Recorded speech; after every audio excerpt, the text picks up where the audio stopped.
ว้าว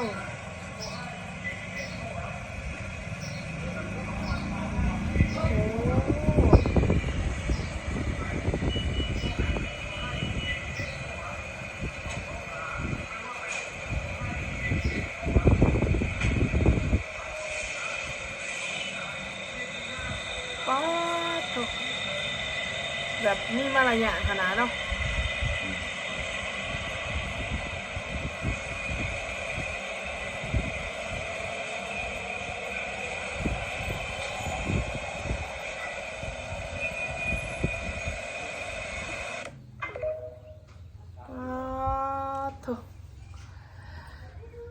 สบายดีพี่น้องสบายดีเด้อครับผมเนาะการทักทายครับพี่น้องเนาะก็แล้วกันก็คือมื้อนี้ครับพี่น้องเนาะมาสิมาถามน้องตายนะครับพี่น้องประเด็นก็คือว่าน้องตายเพิ่นเข้าไปประเทศไทยนะครับพี่น้องเพิ่นได้ไปเห็นเนาะมารยาทของคนไทยครับพี่น้องเนาะแบบว่าเรียนแถวเนาะเข้าคิวเนาะครับพี่น้องก่อนอื่นก็ก่อนเขามาชมเนาะครับพี่น้องคิดว่าก็ฝากคนละ1ไลค์เด้อครับพี่น้องเนาะเพื่อเป็นการซัพพอร์ตนะครับพี่น้องเพื่อเป็นการให้กำลังใจเนาะนะครับพี่น้องเดี๋ยวมาพบกับน้องตายได้เนาะว่าเพิ่นจะมีความรู้สึกจะได้เนาะพี่น้องFC ทาง2ว่าเนาะตอนนี้กำลังขึ้นแต่ลำหน้านะพี่น้องขึ้นแต่ลำหน้าแหละน้องตายจะมาเว้าความรู้สึกให้ฟังเนาะหลังจากได้ไปประเทศไทยหรือว่าไปสัมผัสประเทศไทยเนาะก็คือน้องตายไปเห็นนะพี่น้องไปเห็นคนไทยต่อแถวขึ้นรถไฟฟ้า MRT เนาะแล้วก็คือน้องตายอึ้งยังหูบอกอะไรน้องตายอึ้งก็คืออึ้งมารยาทคนไทยเนาะบ่ว่าสิเป็นการต่อแถวขึ้นรถนี่โอ้โหบอกเลยว่าสุดยอดเด้พี่น้องสิพาปานใดก็แม่นได้ต่อแถวต่อคิวได้บ่นี่คือมารยาทของคนไทยเนาะซึ่งน้องตายเห็นแล้วก็รู้สึกดีแล้วก็อยากให้คนเนาะอยากให้คนที่เบิ่งคลิปนี่บ้านเฮาเนาะที่ว่าบ่เคยเฮ็ดนะขึ้นรถบ่เคยเฮ็ดแบบว่าขึ้นโดนก็มีแต่สิ่งกันขึ้นนะน้องตายอยากให้เอามาปฏิวัติเอามานำใส่เพื่อความเป็นระเบียบและเพื่อความสวยงามหรือว่าเป็นเพื่อความเป็นระเบียบเรียบร้อยเห็นได้เนาะบอกเนาะแต่สิ่งสำคัญที่สุดก็คือคนไทยบอกเลยว่ามารยาทคนดีเวลาขึ้นรถขึ้นหยังนี่จะบ่มีเสียงดังเด็ดขาดเด้โอ้เวลาเข้าไปในหันแม่นบ่สามารถเบาลังไหลเบาแม่นบ่แม่นว่าบ่สามารถเบาลังได้แต่มันคือการให้เกียรติคนอื่นให้เกียรติคนอื่นก็คือเฮาเว้าเสียงดังบางเทื่อคนอื่นเพิ่นบ่มักเด้บ่มักแหละมันก็สิเป็นการรำคาญเพราะว่ารถน่ะมันเป็นรถสาธารณะทุกคนสามารถขึ้นได้แต่เฮาสิไปเว้าแนวไปเว้าก็คือสิบ่ได้เพราะว่าบ่แม่นสิมีแต่เฮาผู้เดียวเด้อยู่ในรถมันมีหลายคนเนาะแม่นพี่น้องเนาะเฮาต้องเอาใจคนอื่นเนาะน้องเป็นแบบนั้นก็คือรู้สึกดีใจเนาะที่ดีใจที่ได้ไปสัมผัสได้ไปเห็นสิ่งใหม่ๆเนาะได้ไปเห็นความจะเดินและความพัฒนาเนาะพี่น้องก็คือน้องตายรู้สึกแบบอยู่คนละโลกเลยเนาะเพราะว่าจากแต่ก่อนอยู่วันนอกคลองหน้าเนาะไปเขาในเมืองไปเห็นสิ่งใดที่บ่ได้เห็นเฮาไปเห็นนะมันก็อาจจะอึ้งหรือว่าอาจจะตกใจบางคนก็ว่าเฮ็ดเอาบ่ได้เฮ็ดเอาแล้วพี่น้องก็คือตอนนี้น้องตาก็อยู่บ้านนอกเนาะบ่ได้อยู่เขตชนเมืองบ่ได้อยู่เขตในเมืองเนาะแต่ว่าน้องตาอยู่เขตชนบท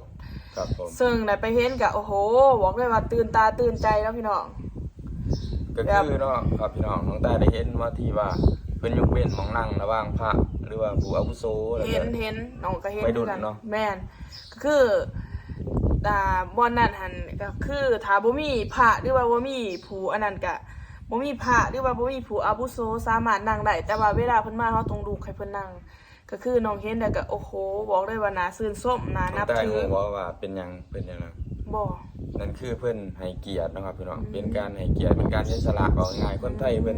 มีการเสียสละพี่น้องเนาะมารยาทคนไทยเสียสละสมมุติว่ามีผู้เฒ่าหรือว่าผู้อาวุโสเนาะพี่น้องเพิ่นก็จะแบบว่าให้เพิ่นนั่งนะ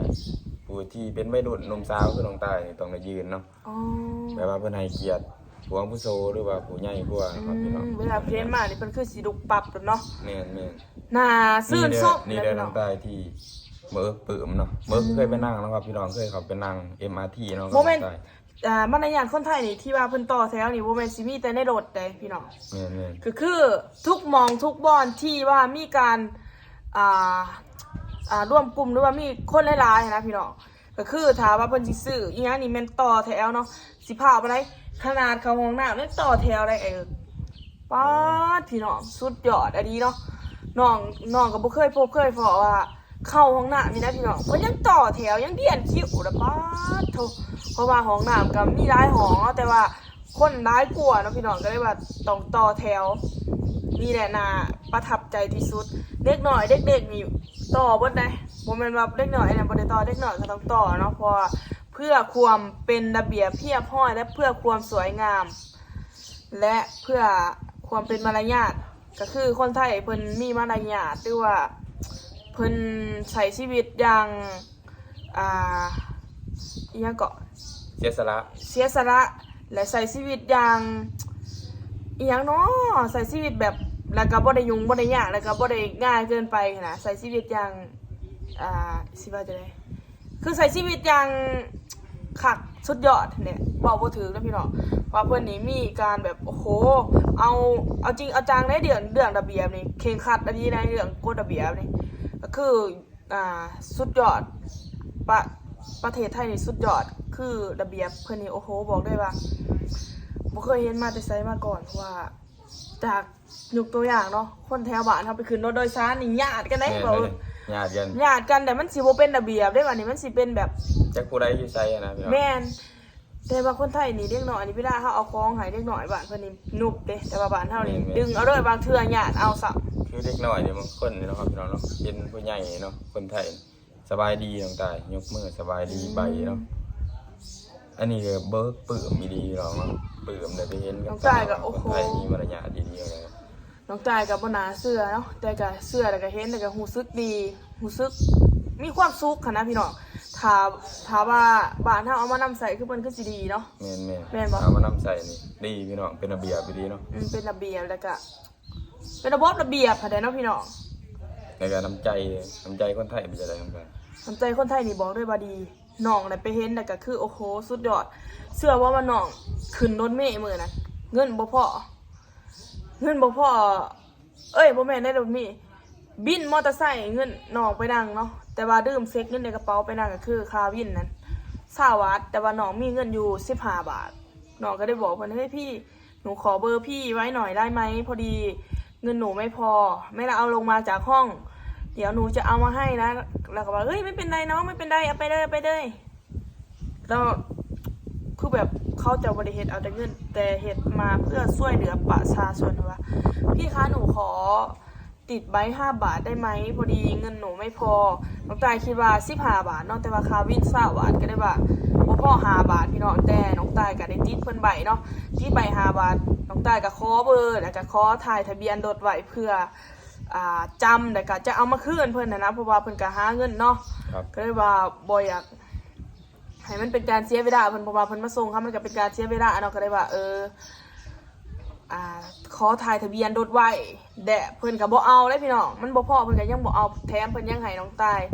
แถมเพิ่นยังไปส่งน้องตายไกลกว่าหันอีกเนาะเพราะว่าเพิ่นว่าไม่เป็นไรไม่ช่วยเหลือกันได้ก็ช่วยกันไปคนบ้านพี่เมืองน้องเพราะว่าเราถามน้องตายว่าคนไหนดิคนบ้านไหนน้องตายก็ได้บอกว่าเป็นคนลาวค่ะอ๋อแล้วว่าไม่เป็นไรไปเลยน้องไปเลยน้องตายก็ว่าขอบคุณค่ะแล้วก็ว่าไม่เป็นไรครับ ครับผมเนาะครับพี่น้องและนี่ก็คือเรื่องเล่าวเนาะครับพี่น้องของชาวลาวเนาะได้เขาไปประเทศไทยเนาะครับพี่น้องซึ่งว่าเลยไปเห็นมารยาทของคนไทยและน้ำใจของคนไทยเนาะครับพี่น้องกับปลาปลื้มเนาะหลังจากกลับมาบ้านก็ได้รู้สึกดีเป็นวันน้องตาเห็นเนี่ยหลังจากไปเที่ยวไทย หลังจากไปเที่ยวไทยกับรู้สึกดีเนาะแต่ว่ามันก็คือความทรงจำเนาะพี่น้องเพราะว่าตอนนี้น้องตายก็ได้มาบ้านเดียวแต่ได้ไปเห็นก็คือดีใจแต่ก็ยังคิดฮอดประเทศไทยเลยยังอยากไปประเทศไทยอยู่เพราะว่าติดใจความจะเดินของประเทศไทยเนาะพี่น้องเนาะแต่ว่าตอนนี้มันก็เป็นแค่ความทรงจำเนาะก็สิมี กา ได้ ร ซ้ำ ถ่าย เนาะ นี่ก็โอเคเนาะครับพี่น้องเนาะสำหรับคลิปนี้เนาะแล้วขอขอบคุณเนาะทางน้องตายเนาะที่ให้สัมภาษณ์ได้